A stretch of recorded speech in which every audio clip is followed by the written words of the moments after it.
All this Extreme Festival action is proudly brought to you by Astron Energy, Volkswagen Motorsport, Dunlop Tires, and Investchem Chemical Logistics.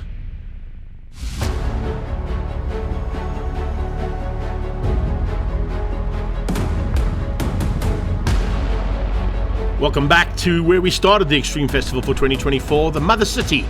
And it's fantastic to be back again here for the 6th round of the Extreme Festival. Arguably one of our most picturesque circuits in the country, and certainly in the world. And we're looking forward to bringing you all the action now from the Extreme Festival of Motorsport.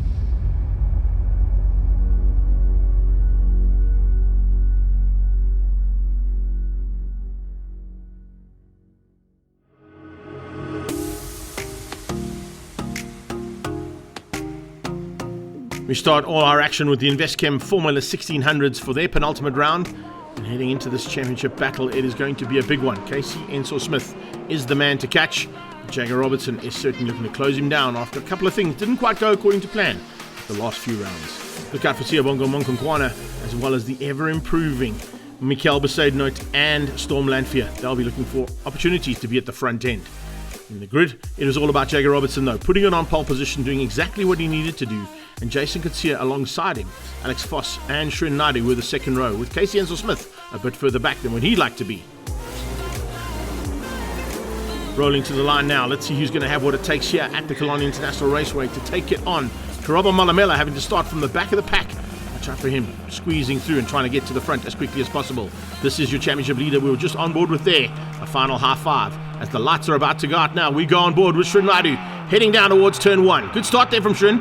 He's going to try and follow the man ahead of him there. That is Jason Kutsia. But a fantastic start from Alex Voss has caught him napping ever so slightly as they head towards turn one. Jagger Robertson gets the whole shot. Kutsia follows him very, very quickly around the outside. A little bit of a different line there from Jason Kutsia. But remember, he's a Cape Town-based driver, so maybe he's got something up his sleeve that we don't know about. We're on board here with Ewan Holzhausen, mid-pack here, looking for a chance to get up as quickly as possible through this mid-pack on the back end there of Siyabonga Monkonkwana. Right on his tail was Karabo Malamela. Watch out for him as well as they come through there. This is a fantastic start from Michael Besaidnout as well. Michael Besaidnout absolutely hauling. Look at that. Right on Ensor-Smith's tail, looking for a way to get through there on Shren.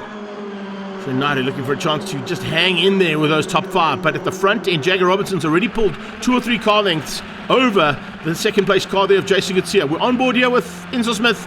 Just trying to get a little bit of heat into rubber. You can see him sliding a little bit through there, so it's not quite up to the right temperatures for those tyres to be going flat out through sorrel sweep. But needless to say, that's exactly what he's doing, fighting the wheel slightly there to keep it on the black stuff.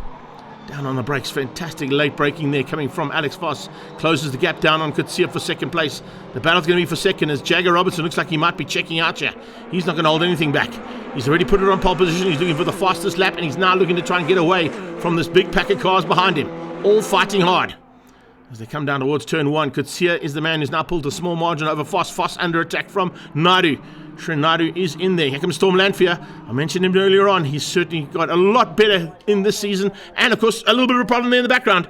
Someone running wide. I think it might have been Ewan Holzhausen. Possibly Liam Palome as well, who just went a little bit wide there. Just trying to pick up on which car it was. But as we go back down here to turn two, Castral Corner, the pressure is on Monkonkwana. And Sia's feeling it big time there. I said Storm Lanphier, his stablemate there coming out of Race Driver SA squad, is certainly just getting better and better every time he's behind the wheel of a single-seater. Come along the short straight up towards Sorrel Sweep.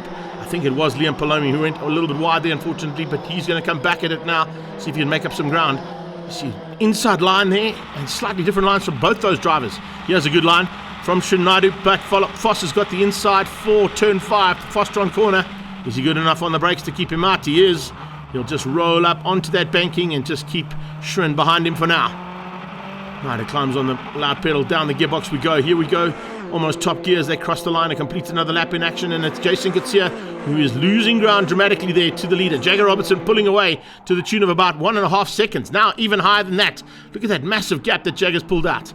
Pretoria no Toyota and Liqui Moly car out front just doing an amazing job to get away from the second pack. But it's Cape Town's finest in second. And remember, Jason Kutsia was looking to possibly be the man to beat this season. He was closest to the champion from last year and just didn't quite get there in the end. However, it hasn't gone according to plan. He did get a win on his birthday, remember, at the first round. But now he's having to fight for second place here. And it's not going to be easy with Alex Voss all over his tail. Foss looking now for a chance, but can't quite find it. Here comes Enzo Smith.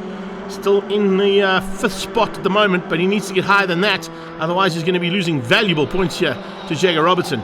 This championship is not going to be sorted out if he's down in 5th place and Jagger's taking victories here. It means we're going to have to go to the second race of the day and possibly even a Swartkops before we look to wrap things up for 2024. Similar move here coming from Shrun. Is he better on the brakes this time than Alex Foss? Yes, he is, but is good enough to get him around the outside of him. No, Foss is going to hold that inside line. Oh, he keeps him on the outside. A little touch. Oh, a little touch there, and Shrun gets set onto the side. Just the back right wheel of Shrun Naidu and the front left there of Alex Foss tapping each other as they came through Cape Town corner, and that's ended up with Shrun Naidu parked in the kiddie litter. Possibilities of safety car there. There'll definitely be double yellow flags down towards turn 5. It has moved Casey Enzo Smith up one position, and the Huawei car there, Barker Besaidnote, up into the top 5. Monkonkwana behind that. We're going board here with Enzo Smith. He's now looking to try and get through here, and it's Alex Foss who he has got his sights set on. Foss just up the road, not too far away actually. There's a good line there from him. And not fighting the wheel as much as you can see now. Those tyres have come into their own. They're certainly loving the traction that's available now, as opposed to when they were a little bit cooler earlier on when we went on board with him. As they come out of that very fast damp step up towards Sorrel Sweep, this is where we might just see a chance. If he can get right underneath that wing, look for a bit of slipstream. He's going to try and do that. That's exactly what he's done. He's timed that to perfection. Can he find a way through? Let's go back and have a look at Trinidad going once again here on Alex Foss. Down into turn 5. Just watch that front right and back left. As they come in there, there's a little maneuver here. It's late on the break from Shrun. He has got the opportunity. He's on the high side. Doesn't give himself enough room though. And there's just that little tag. There it is. Just a little tap there. And that's it. Parked in the kiddie litter. Shrun out of race 1. I don't think he got going again. That's a big pity for him, and it's a big loss. Here we go on board for the first time with the leader, and he's got no one ahead of him. It's clean air here for Jagger Robertson as he heads down the back straight away there. You can see Cape Town Mountain in the background there, Table Mountain. What a visage to finish up on. It's the final lap, and he has got a massive advantage. There is no one even in the same picture as him right now. Jagger Robertson doing it all right here to bring himself back into contention for what will be a fantastic finish to the season if they can take it all the way to Swartkops. Here he comes to the checkered flag. Look at that. As I said, there's not even another car inside. Eventually we see the second car coming through there of Jason Kutsia. Kutsia's going to hang on for second, but it's a long way back to him. And Alex Foss managed to stay in 3rd place, keeping Casey Enzo Smith down in 4th. Important for Jagger. Not so good though for Casey. Let's see what he's going to do now in race number 2. Michael Besaidnote follows up there. Good run from him. Beating this time Siabongo Monkonkwana and Storm Lanfear. There are your official results. It's Robertson from Kutsia, Foss and Enzo Smith. Besaidnote and Monkonkwana, your top 5. And just outside there, unfortunately, problems for Karabo Malamela. He'll be back for race 2, I'm sure. Let's catch up with Alex Foss, 3rd place in race 1. Happy with the pace. I think started to catch Jason in second towards the end of the race, and looking forward to the second race, hoping for slightly better. And just as always, a big thanks to Hendrik and Investchem team. The car's been amazing this weekend, so yeah, hoping for more in the second race and looking forward to it. Good run from Jason Kutsia. He got second. He'll be looking for more in the second. I don't really think it's a bad result. I would take second. I think just a tiny bit there we want to find in the car. I definitely want to walk away with the race win today, so I think we're going to give it our best for the next race. Let's see whether Jagger Robertson can get the double for the day and score maximum points. Join us after the break.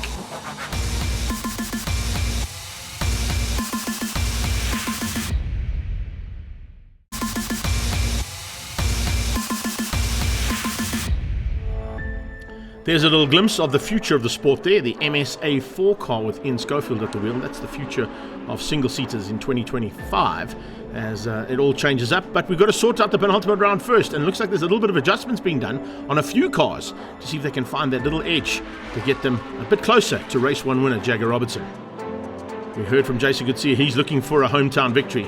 He's definitely going to be the most hungry driver out there, but I think also keep a big eye on Casey Enzo Smith and his ability to try and get through the field a bit better than what he did in the first one.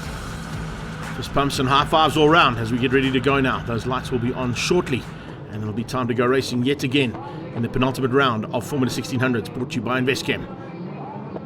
Lights out and we're racing. Jagger Robertson getting a good start. Karabo Malamela is back in the pack. He comes alongside Liam Palobe as they head towards turn 1. He's going to try and squeeze through there on Holtzhausen as well. Great start yet again from Lanfear. Look at that. Round the outside of Siabongo Monkonkwana, already attacking and looking for a chance to get up into that top 5. Oh, not such a good start here from Casey. Look where he is. He's tucked in behind his usual contenders. He needs to be ahead of them. He's trying to go around the outside of Srinadi. He's got Alex Foss on his inside, and it's going to squeeze him out. Or is he? No. Casey Enso-Smith keeps it buried on the outside, and what a bit of driving there from him. Speaking of a bit of driving, have a look who's at the front end. Kutsio's hit the front and doing exactly what he said he was going to, and that's look for a possibility of a win at his home circuit. Jagger Robertson is giving him a run for his money, though, right on his gearbox. Third place is Srinadi yet again. Foss fending off the intentions. Oh, he's lost out. Enso-Smith has got through. Michael Besaidnout now onto that back straight away. Coming along to the party. About to join it in a big way here. This is fantastic race action. Foss, Besaidnout, and just up the road there is Enso-Smith. Three of them heading onto the braking with Malamela closing them down and squeezing through the middle. Karaba Malamela. Where did you find that line? Going around the outside, and that is how you do it. Just a door opened up and Malamela said, I'll have that every day of the week. He's moved himself up rapidly through this field, and after one lap, he's already inside the top 10. Fantastic start there from Karabo. Let's see if we can keep it all together now. Look out for a big attack coming from Jagger Robertson. He had a look on the high side. Malamela a little bit hot into turn one there, runs a bit wide. I didn't think he was going to be able to hang on to that one. He caught it, fortunately, and if he hadn't got it right, someone's gone off in the background. Was that Nzalo? Yeah, Nzalo Khoza unfortunately going off in the background there, so a bit of a nightmare weekend for that young man. He didn't start the first one, and he's now ended up in the kiddie litter for the second one, and that might need a safety car. We'll have to keep an eye on that one, because that car is buried in that kiddie litter at turn one. So that's Besaidnout now. Let's just sort things out at the front end there. The top two are getting away. It's Kutsia and Robertson. Shrin with Casey Enso-Smith and Foss behind that. Then you've got Michael Besaidnout, and as you saw, Malamela was there. He ran wide and had to tuck in again and find a way through. He's got through on Landfair, he's got through on Monkonkwana, but he has not found a way to close the gap down yet on Enso-Smith. Here comes Jagger, high onto the banking. Trying to try and use that banking if he can. It's amazing if he'll get around the outside of using the banking on a man who knows that corner is banked properly. That is sideways stuff between the two of them, but they are now literally wheel to wheel coming onto the main straightaway, and Jagger's on the right line. Jagger's on the inside line for turn one. That is exactly where he needs to be. Perfectly done there from Jagger Robertson. But will that overtaking... Oh, that was under yellow. Did he overtake before he got to the yellow flag? I think he may have, so that might just be able to hang in there. But Jagger certainly only saw the yellow flag at the last moment. Let's have a look here. This is Nzalo Khoza going down into turn one. What happens here? He just goes in a bit hot. Oh, look at the understeer. Just straight into the kiddie litter. Just was never going to make that corner. The young man slowly but surely getting to grips with single-seaters, but not quite there yet. And I'm sure that the boys down at Race Driver SA are going to be working hard to get him up to the pace of both his fellow competitors and teammates. They really are going well, these youngsters. And of course, with the big plans for next year, a lot of them are looking forward to seeing what those new cars are going to do. This is Casey Enso-Smith looking to take that number one plate, and he'll be the last champion if he gets it, remember, because Formula 1600 will be no more. Those cars will all be moving on to other areas of racing. There's a problem. Casey Enso-Smith is slowing up in the background there. The champion is slowing. He's about to be caught by... Is that Besaidnout is inside? Yes. Malamela's already through on him. Michael Besaidnout's looking to get through there on Casey. Casey's got some kind of issue there right in the closing stages here of the second heat. Can you believe this? This is not what Casey Enso-Smith wants. Problems on that car going into the penultimate round is definitely not going to be something he was looking forward to, especially when Jagger Robertson is in this form. He's got past and he's taken the lead and is now pulling away from second place Jason Kutsia. Enso-Smith is sliding, he's slipping. This car has just not got traction at all. Some kind of issue on that car is just making him fall by the wayside now into the clutches of Michael Besaidnout, into the clutches of Storm Landfair, and here comes Siamongo Monkonkwana as well. So there are three cars looking to get through on him rapidly. And he's having to use all his experience and more to try and hang on to at least a top six finish if he can. Srinadi having a phenomenal run here for third. Alex Foss wants by on him but can't find a way through at all. But have a look at the pace of Malamela. Karabo Malamela may not have started the first heat, but he's definitely come to the second heat fighting with everything he's got. And here comes Landfair now to try and find a way through the Besaidnout as they get there. Great line from Siabonga. Siabonga Monkonkwana carrying superb corner speed through the second part of Sorrel Sweep, and now onto the tail piece there of Landfair. Trying to use the slipstream is Malamela and Monkonkwana at the same time. They come out of the bank corner at Fostron. Let's go back and have a look at this one more time. This is Karabo Malamela's start. On board with him. As the lights go out, he gets past. Oh, just bogs slightly on the gear change, but he's looking to try and get through there on Palome. He does get through on Palome, and a couple more cars by the time he got down into turn one. Here we go. Across the line, another lap completed. Monkonkwana. That's Casey Enso-Smith fighting with Ewan Holtzhausen. What has gone wrong here with Casey Enso-Smith? There's definitely some kind of major issue there on this car, and that is not what the championship leader wanted. That gap is going to come down, and in fact, if I'm not mistaken, I think with the points scored here for the double victory and where Casey's going to end up, we might see Jagger Robertson at the front end of the championship by the end of this. So that's going to turn things around big time. And heading to, of course, what would be Jagger Robertson's home circuit is going to be a huge advantage to have with that championship lead and how close it is for 2024's single-seater title. He comes through there. Holtzhausen is all over the back of Casey, hounding him at the moment. Is that Palome is joining the party? He is. He and Palome has had a much better run here in the second heat. This is how you do it. Come to the round with a couple of points deficit, take a double victory, get the pole position, take all the fast laps. It's a perfect day in the saddle for this young man. And Jagger Robertson is definitely going to be looking like he could be in contention for that number one plate, the final one for Investchem Formula 1600s. As the flag comes out, he takes a double victory ahead of Jason Coetzee. He'll get two second places, a little consolation prize, I suppose, for the man from Cape Town. But what a good run there from Shren Naidu and from Malamela, who eventually finishes up just ahead of Alex Voss and wraps up a fantastic day's racing for the single-seaters. Other than for that man, Casey Ensor Smith will be scratching his helmet, only finishing down in what would be 9th place overall in the Investchem Formula 1600s. Robertson, Coetzee, your top two. Let's catch up now with double race winner Jagger Robertson. Me and Jason had an absolutely brilliant race for the first 2 laps. I managed to get in front of him, get my head down and get going, and took the second victory. So full house at Cape Town. At least we got the starts right this time, so I'm very happy, and we're moving on to Swartkorps. And moving on to Swartkorps with a 10-point championship lead over Casey Ensor Smith. Look at Jason Coetzee, maybe just coming in the closing stages there to spoil the day even more for Casey. We'll have to wait and see what happens on the 16th of November.